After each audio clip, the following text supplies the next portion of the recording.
నమస్తే. ఇన్నాళ్ళు నన్ను సపోర్ట్ చేస్తూ, ఎంకరేజ్ చేస్తూ మీ ప్రేమని నాకు అందిస్తున్న ప్రతి ఒక్కరికి కృతజ్ఞతలు.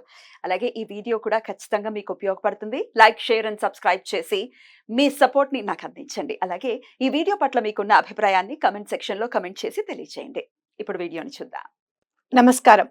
అమ్మలగన్నయమ్మ ముగ్గురమ్మల మూలపుటమ్మ అయిన లలితా త్రిపుర సుందరీదేవికి సైన్యాధిపతి మన వారాహి అమ్మవారు. అమ్మవారిని కాదు మనందరినీ కూడా వారాహి అమ్మవారు రక్షిస్తారు.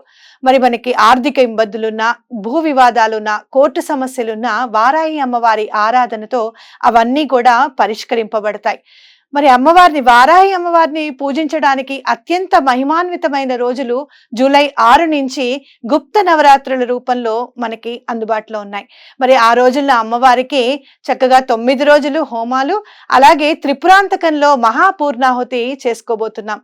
వివరాలకి మమ్మల్ని సంప్రదించగలరు. నమస్తే, వెల్కమ్ టు అవర్ ఛానల్. నేను పద్మిని. ప్రస్తుతంతో పాటు ప్రముఖ ఆధ్యాత్మికవేత్త, ప్రముఖ న్యూమరాలజిస్ట్, లక్ష్మీ నరసింహస్వామి ఉపాసకురాలు శ్రీమతి స్రవంతి గారు మనతో పాటు ఉన్నారు. మాట్లాడదాం. నమస్తే అక్క. నమస్తే పద్మిని. అక్క, తలరాతని మనం పుట్టక ముందే విధాత రాసేసే పంపిస్తాడు అనేది వింటూ ఉంటాం కదా. తలరాత డెఫినెట్ గా పాపపుణ్యాల ఆధారితంగా రాసేస్తాడు బ్రహ్మ. అయితే మరి తెలుసో తెలియకో తప్పులు చేసి పాపాలని అనుభవించేటటువంటి పరిస్థితి ఉంటే నా తలరాత ఇంతే అని బాధపడుతూ ఉంటారు కదా. ఇంకో ప్రత్యామ్నాయం లేకపోతే గనక, ఒకవేళ భగవంతుడిని ఆశ్రయించిన తలరాత మారదు అనుకుంటే భగవంతుడు అస్తిత్వం మీదనే అది ఇబ్బంది పెట్టేటటువంటి పరిస్థితి ఉంటుంది. ఖచ్చితంగా మార్చుకోవచ్చు కదా, కానీ ఏదో మార్గం ఉంటుంది, తెలియని ఒక ట్రిక్ ఏదో ఉంటుంది. అదేంటో చెప్తారా? ఎంతో కొంత మార్పు రావడానికి. తప్పకుండా చెప్తాను పద్మిని. ఎందుకంటే చాలా మంది నాకు అంటే నా బ్యాడ్ టైం స్టార్ట్ అవుతుంది అనుకున్నప్పుడు హారోస్కోప్ వాళ్ళకి చూపిస్తే అమ్మ పోయిన తర్వాత నెమ్మదిగా ఇంకా ప్రాబ్లమ్స్ స్టార్ట్ అయిపోయినాయి మీద మా ఇంట్లో. నాకు అయితే చూపిస్తే ఇంకొక 2-3 years ఇట్లానే ఉండాలి, ఇంకొక 4-5 years ఇంతే బాధలు ఉంటాయి, ఇంకా బాధలు ఉంటాయి అని చెప్పినప్పుడు నాకు తోచిన అదేంటి అని అంటే, లేదు, భగవంతుడిని పాదాలు గట్టిగా పట్టుకోవాలి, ఎంత ఇబ్బంది ఉన్నా సరే. ఆయన అయితే మాత్రం నరే నీకు చాలా ఇబ్బందులు, నేను నా దగ్గరికి రాకు అని అయితే అన్నాడు కదా. మనుషులు అంటారు నీకు ప్రాబ్లమ్స్ ఉన్నప్పుడు మా దగ్గరికి వస్తే మేము మాత్రం ఏం చేస్తామనో, లేకపోతే మేమేమి చేయలేకపోతున్నాము, మేమేం చేయలేమను అంటారు, కానీ భగవంతుడు మాత్రం అట్లా అన్నాడు. అదేగా తేడా భగవంతుడికి. అయితే నేను అప్పటిదాకా బాబా గారిని, సాయిబాబా గారిని మాత్రమే పూజించేదాన్ని. లలిత సహస్రం చదవడము, చండీ హోమాలు అవి అటెండ్ అవ్వడము, అలానే విష్ణు సహస్రనామం చదవడం అది అలవాటు. కానీ నేను ఏ ప్రాబ్లంకి ఏ పూజ చేసుకోవాలి, ఎలా మనం బయటికి వెళ్ళాలి అనేది నేను చాలా జాగ్రత్తగా ఇలా ఇది చేద్దాము అనేది నేర్చుకుని నా అంతటి నేను చేశాను. అంటే వెంకటేశ్వర స్వామిని ప్రతి శనివారం ఎటువంటి పరిస్థితుల్లోనూ ఆరాధించడం, ఆయనకి నచ్చిన పూజలు చేసుకుంటూ ఉండడం. సాటర్డే ఖచ్చితంగా ఆనియన్ ముట్టుకోవద్దు ఎటువంటి పరిస్థితుల్లోనూ. అలానే బయట ఫుడ్ అస్సలు తినను. శనివారం నాడు అస్సలు తినను, మాక్సిమం అవాయిడ్ చేస్తాను. అలా నేను చాలా అంటే ఒక్కొక్కటి నేర్చుకుంటూ వచ్చాను. అలా చేయడము, కొంచెం ముందుకెళ్ళడము, కాస్త ఊపిరి రావడము.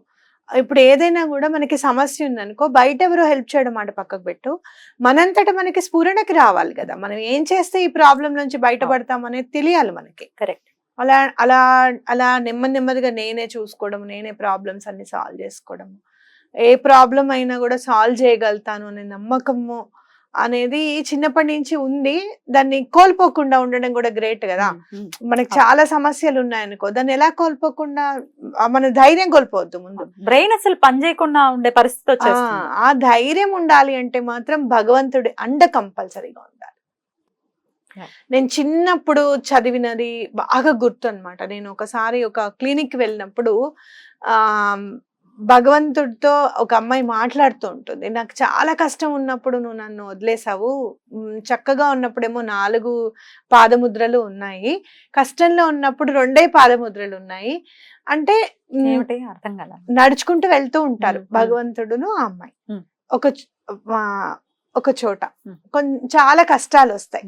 కష్టాలు వచ్చిన తర్వాత మళ్ళీ కష్టాలన్నీ తొలగిన తర్వాత భగవంతుడు కనిపిస్తాడు అనమాట.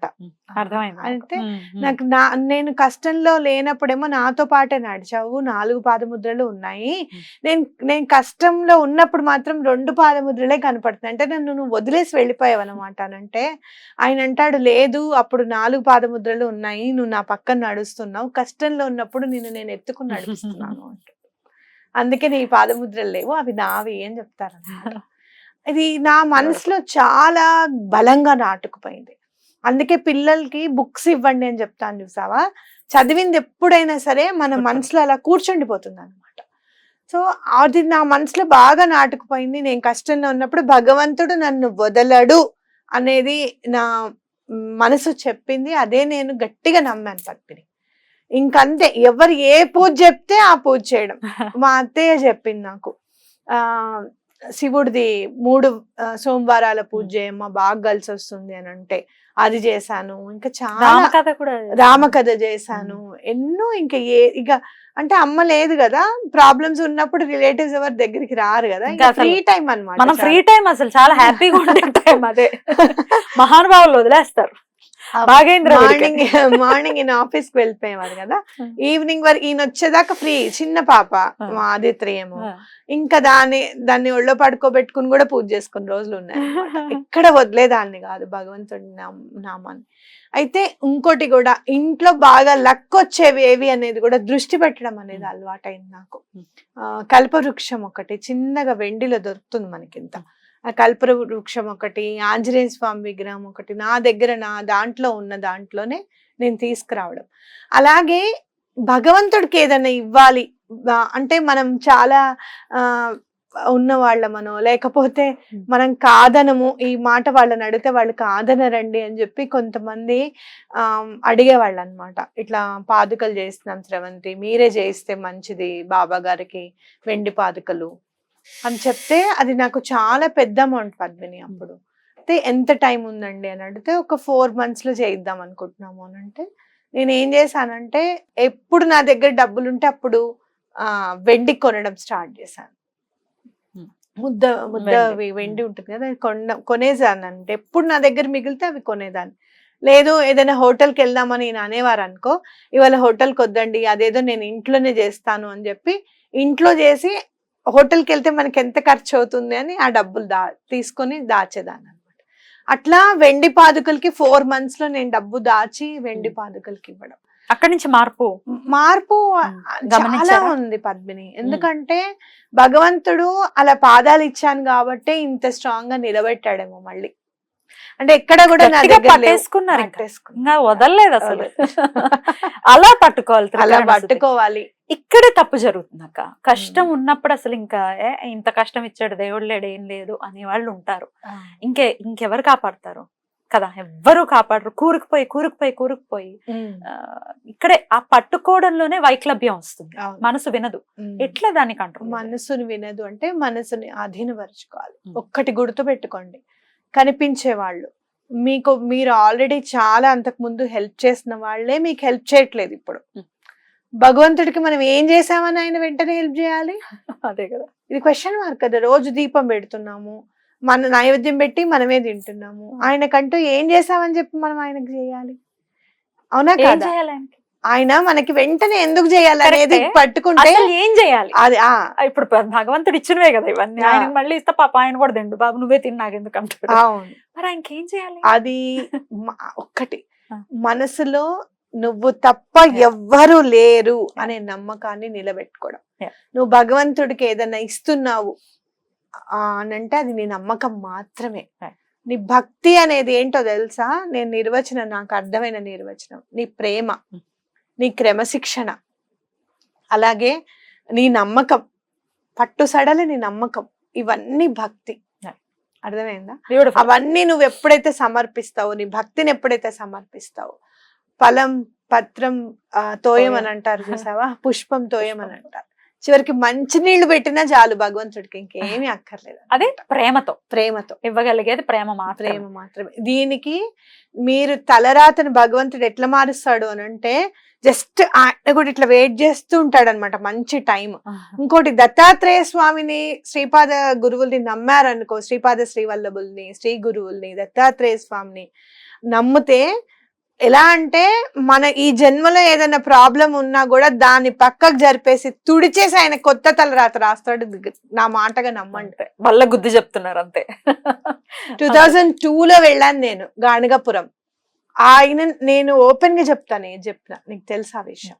ఆయన నాకు చెప్పారు, నన్ను పట్టుకోవే, నీకు ప్రాబ్లమ్స్ వచ్చే ఉన్నాయి, నా మాట విను అని. మనసు ఆయన చెప్పింది అర్థం చేసుకోలేకపోయాను నేను. బుద్ధి కర్మానుసారేనా అంటారు అప్పుడంటే నాకు ఓన్లీ 20 years. ఆ టైంలో నాకేం తెలుస్తుంది, అంత మీకు పెళ్లి కూడా మామూలుగా అవ్వలేదు. మామూలుగా దండం పెట్టుకుంటేనే ఇంట్లో ఎక్కువగా దండం పెట్టుకుంటున్నావు అని తిట్టేవారు నన్ను. ఎందుకులే అని నేను ఆయన చెప్పిన దాని మీద నేను దృష్టి పెట్టలేకపోయాను. కానీ ఆయన వదలలేదు నన్ను, ఆయన వదలలేదు. నేను చాలా అత్యవసరమైన సమయంలో దత్తాత్రేయ స్వామికి ఎలా దండం పెట్టుకోవాలో నా స్ఫురణకి కల్పించి అలా దండం పెట్టించారు స్వామి. గురువుని వదలకండి, మీ నమ్మకాన్ని వదలకండి. ఇంకొకటి చెప్పాలనుకున్నాను నేను. చెప్పండి. మీరు ఏం చేయాలి అని అంటే, సూర్యుడికి అర్ఘ్యం ఇవ్వడం ప్రతిరోజు చాలా ఇంపార్టెంట్. మీ తలరాతను మార్చాలి అంటే లాల్ కితాబ్ రెమెడీస్ ఇవన్నీ కూడా ఒక దగ్గరికి చేసి మీకు చెప్తున్నా. సూర్యుడికి అర్ఘ్యం ఇవ్వడం చాలా ఇంపార్టెంట్. చీమలకి చక్కెర వేయడం ఒకటి. ఇంకోటి మనం చేసే మిస్టేక్స్ లో ఇంకోటి ఏంటంటే, ముగ్గు వేసేటప్పుడు మనం ముగ్గు పిండి ఉంటుంది కదా, రాయి నుంచి వచ్చింది, రాయి ముగ్గు వాడుతున్నాం. అది కాదు, మనం బియ్య పిండి వాడాలి. సరే వేయడానికి రాదమ్మా బియ్య పిండి అంటే, కొంచెం ముగ్గులో కాస్త బియ్య పిండి కలపండి, తప్పులేదు. ఆ బియ్య పిండి బియ్య పిండితో ముగ్గు వేయండి. ఇంకోటి ఏంటంటే, శ్రీ సూక్తం చదవడం ఖచ్చితంగా. ఇంట్లో శ్రీ సూక్తం అనేది ఖచ్చితంగా చదవాలి పద్మిని. చాలా డిఫరెన్స్ వస్తుంది అన్నమాట. శ్రీ సూక్తం ఒకటి. అట్లాగే శనివారం నాడు 100 రూపాయల చెప్పులు చాలా దొరుకుతున్నాయి ఇప్పుడు, స్లిప్పర్స్. అవి కొని దానం చేయడం. కొన్ని శనివారాలు పెట్టుకోండి. ఒక్కటే జత కొనండి 100 రూపాయలతో, చక్కగా సంవత్సరం పొడుగుతా ఇవ్వండి. ఒక్కళ్ళకే ఇవ్వండి పోని, అలా ఇవ్వండి. నెమ్మదిగా అన్ని ప్రాబ్లమ్స్ సాల్వ్ అయిపోతూ ఉంటాయి. బ్యూటిఫుల్ అక్క. అలా సాల్వ్ అవ్వాలి, మా తలరాత ఇంతే అని బాధపడకుండా ఉండాలి మన వాళ్ళందరూ అని ఈ ప్రశ్న అడగడం జరిగింది. మీకు ఒకవేళ గనక శనివారం నాడు ఆ 100 రూపాయలు ఇవ్వడానికి కూడా ఇబ్బంది ఉంటుంది ఒక్కొక్కసారి. పిల్లలకి కూరలు అవి వస్తాయి కదండి అన్న ఇబ్బంది కూడా ఉంటుంది.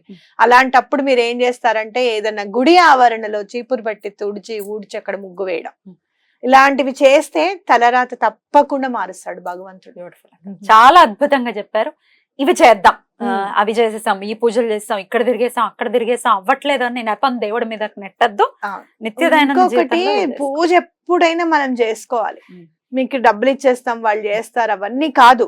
మీరు ఎప్పుడైనా గ్రహ దోషాలు రిమూవ్ అవడానికి మీరు చేస్తే గనక, ఆ గ్రహానికి సంబంధించిన దైవం ఎవరో అని అడిగి ఆ జపం చేసినప్పుడల్లా ఆ దైవానికి మీరు ఇంట్లో పూజ చేయడం, ఇలాంటివి చాలా ఇంపార్టెంట్. డబ్బు ఉంది కదా అనేసి విరజిమ్మేయడం అట్లా చేసుకోకూడదు. ఎందుకు ఈ క్వశ్చన్ నేను నా గురించి ఎందుకు చెప్పానంటే, నేను బాధపడుతున్నప్పుడు నాకు తెలియకుండానే నిజంగా అలాంటి జ్ఞానాన్ని ఇచ్చిన అమ్మవారికి నిజంగా ఎప్పటికీ రుణపడి ఉంటాను పద్మిని. అలా నాకు ఎవ్వరు చెప్పలేదు, నాకు ఓన్ గా నేను ఇది చేద్దాం ఇది చేద్దాం అనుకుంటూ చేసుకుంటూ వెళ్ళాను. భగవంతుడి అనుగ్రహం, అనుగ్రహం అంటే మామూలు అనుగ్రహం కాదు అది. నేను ఇప్పుడు ఈ పొజిషన్ లో నేను ఉంటానని నేను కలలో కూడా నేను అనుకోలేదు. అసలు ఓపెన్ గా చెప్తున్నా, నేను ఇల్లు కట్టుకుంటానని పొరపాటును కూడా నేను అనుకోలేదు. మీరు అది ఖచ్చితంగా రాసి పెట్టుకోండి. సాయి వైపుకి 1 అడుగు వేస్తే సాయి మీ వైపు 100 అడుగులు వేస్తాను అని చెప్తూ ఉంటారు, వింటూ ఉంటాం కదా మనం. అక్షర సత్యం అది. అండ్ మోర్ ఓవర్ మనం ఎప్పుడు కూడా సాయిబాబా గురించి చెప్తూ ఉంటే, ఎవరో ఒక్కళ్ళన్నా రాస్తున్నారు సాయిబాబా గురించి. అంటే ఆయన నమ్మడం ఏంటి, ఆయన ముస్లిం కదా, ఫకీర్ కదా, ఇవన్నీ రాస్తున్నారు. మీరు రాసి పెట్టుకోండి. తెలుగు వారు దత్తాత్రేయ స్వామిని మర్చిపోయినాడు. అసలు దత్తాత్రేయ స్వామి ఆయన ఎవరు అని అడిగే పరిస్థితుల్లో ఉన్నప్పుడు మళ్ళీ గురు పరంపరని తీసుకొచ్చింది సాయిబాబా గారు. ఆయన వల్లే మళ్ళీ గురు పరంపర అనేది పరిడవిల్లుతోంది అనేది నా గట్టి నమ్మకం. అన్నట్టుగా ఇది మన వాళ్ళందరికీ ఉపయోగపడాలని మనస్ఫూర్తిగా కోరుకుంటూ, థ్యాంక్ యూ సో మచ్ అక్క. నమస్తే.